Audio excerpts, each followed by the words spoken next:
Hey everybody, Jake here from Bearded Gear, and I've got a package to open. This is a knife that was actually just purchased by Kevin, LeftyEDC. I'll link to Kevin down below, as this is one of his knives, and he is one of my good buddies. But even though Kevin just purchased this knife for himself, he has a loaner of it currently. This is a CKF Fif23.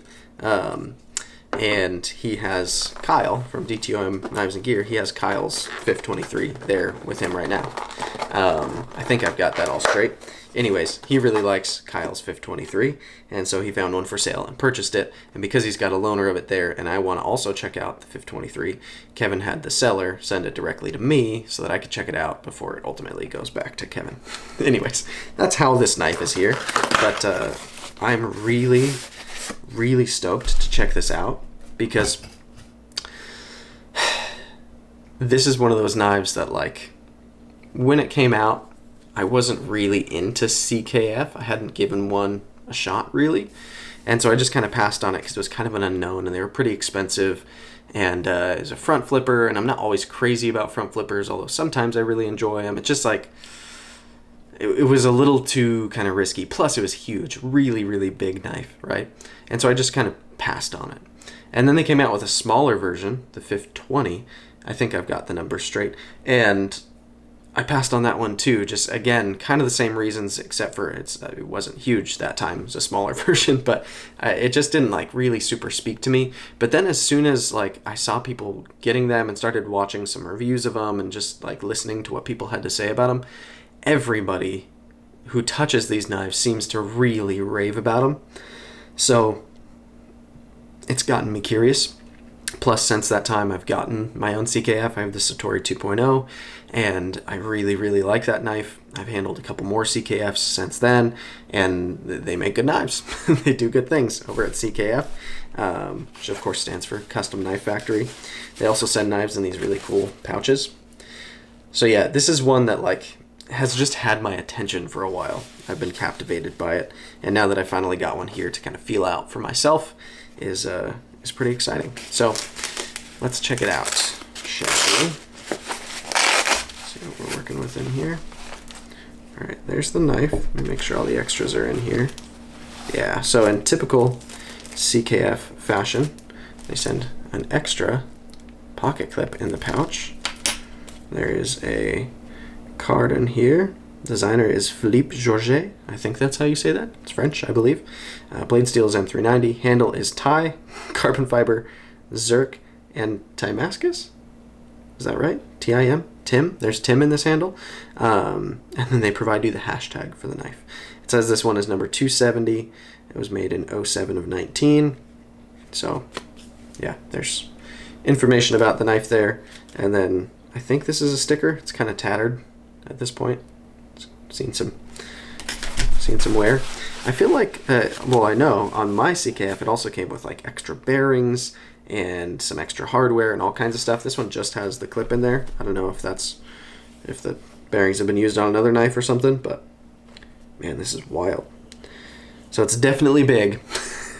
This is a hunk of knife, but yeah, it's got this like marbled carbon fiber, which I actually really like marbled carbon. The first time I ever saw this material was from Lamborghini, and I believe they'll tell you that they kind of invented the process, at least for the automotive sector. They call it forged carbon, and it was really cool when Lamborghini came out with it. I think the first like production vehicle they put it on was the Huracan Performante, which was the enhanced version of the Lamborghini Huracan, which also got an insane Nürburgring time for the time that it came out. Anyways, they used forged carbon for components on that car, and they did it like for the wing, and in the wing, or the spoiler if you will, by using this type of carbon, they were able to somehow use advanced, they call it like ALA, it's like advanced some kind of air technology, where they're able to like pass air through hollowed out components of this carbon and use like flaps and stuff to literally help with like steering. Like they can close the flaps on one side of the car, keep the other open, so it's creating drag with the spoiler in certain spots and then like stays open on the other. Really wild technology. Anyway, so when I see good marbled carbon fiber, which this is, it makes me think of that. I don't see any voids anywhere. right off the bat. No, it looks pretty good.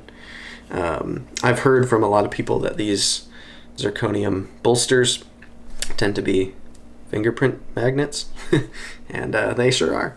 But they send a microfiber with it. Is this a CKF one, or is this just in there? Does it say? Am I crazy? I don't know. There's a red microfiber here in the pouch, so I'm gonna assume it came with the knife. Anyway, if you own one of these, you might find yourself doing a lot of wiping. On the smaller version, the Fif23, they're like a matte finish on those zirconium bolsters. There's less of that going on, but it's also a zirconium backspacer to match. Look at this thing. Yeah, this is a gorgeous knife. Even I haven't even opened yet, and it's like stunning to look at. A little on the heavy side just because it's gigantic, but I feel like also a lot of that weight, you can tell it's these zirconium bolsters up here that are real heavy, and it feels much lighter back here where it's carbon, so it's kind of like tipping. All right, let's see how she does on a front flip. Yeah, that's really good. So it's marked right here, M390, number 270. I don't know if I'm possibly going to be able to show you that, but it's right there. It's really, really tiny, tasteful little spot to kind of hide it. The only other markings are going to be the CKF logo right here, and then I'm assuming this one is Philippe Georget's logo. Looks pretty good to me. So those are both kind of hidden there. This is a hand rub finish on the blade, and it is quite the blade. Holy balls. It's got a really nice mirrored edge on it. I don't know if that's from factory or if the owner who had this before, Kevin, put that on. But it's sharp. It's good edge. Yeah, this is wild. Really a cool blade profile too. Such a tall, big flat grind, and it's not an overly thick stock. I mean, it's not thin either, but that's not crazy. So it ends up being, I don't know, it kind of feels, I think Kevin said this, it kind of feels like a giant kitchen knife. Or I guess for a kitchen knife, this wouldn't be giant, but it feels like a folding kitchen knife in a lot of ways. And I see what he means. Absolutely, it does. It's really fine jimping up here too, which is what you use to front flip it, but it's very pleasant to put my thumb on. Man, this is cool. Liner lock, of course. Let's see how it closes. Yeah, it closes. Holy crap. That is ridiculous. Look at that. Literally just gravity. Like, it doesn't need any coaxing. It just goes and slams all the way down. Let's see if I can get that to do it in focus. That is wild. I don't know how this knife is going to carry, or whether I'm probably not going to do pretty much any cutting with this. It's Kevin, so he'd probably be cool with me doing like some light cutting. Maybe I'll put it through some paper to feel how the edge does. This is a gorgeous, very expensive knife, so I'm not going to be beaten on this by any means. And I don't know, I'm curious to carry it and see how this does in pocket, because it feels big. But I'm not afraid of carrying big knives. I carry some big knives every now and then. I like to carry the 8020, the Demco. I've got a ZT308 that I don't mind carrying now and then. So it's not like I'll only carry small, lightweight knives. This is just definitely on the big end. And this blade is really big. I want to say it's a little over 4 inches. I don't know if I'm crazy, but I'd say it's at least a solid 4. This is a big knife. Look at that thing, though. It's crazy because, like, I feel like a lot of big knives aren't really elegant. Like, even if they are made of nice materials, they still come across as kind of menacing. And this one, maybe it's because the blade is just such a nice, simple, beautiful profile. And then just the combination of materials and the way they're finished with the bolsters and all that. This does not look like a big, scary knife. It just looks like a big knife. And the ergos feel really good to me. I've got a lot of handle I'm not using. But man, it feels good and locked in. This is cool. So yeah, there'll be a first impressions after I've carried it once or twice, and then ultimately a full review. Man, every time I close it, it's unreal. This is the drop shuttiest knife for sure that I've ever experienced. And I've handled plenty of knives that will fall all the way shut on their own, but oftentimes they feel kind of more like a controlled fall. And the only ones I've felt that have fallen this easily have felt like, I don't know, loosey-goosey, like the pivot was loose or something to get them to be that drop shutty. But this is rock solid lockup. That's just like big, heavy blade, plus gravity, plus ridiculous bearings. It's dialed. That is just, it's bananas. It's really, really crazy, the sensation of that closing. It feels really cool. I get it. It's making me giggle. I get why people are all about this knife now. Man.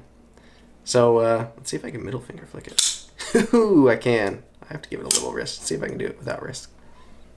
It's hard to do this in a way that the camera can see, but that isn't awkward. Yeah, that worked. I can just kind of use the blade. See, I definitely smudged it.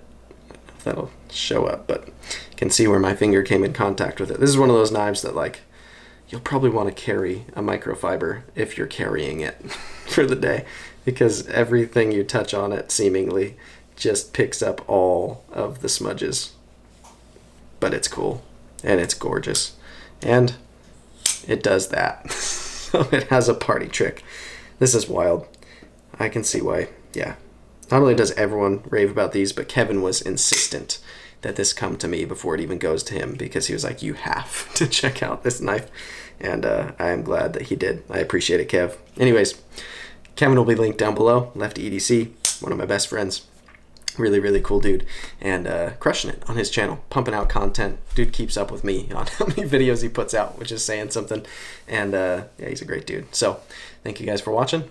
I'll see you on the next one.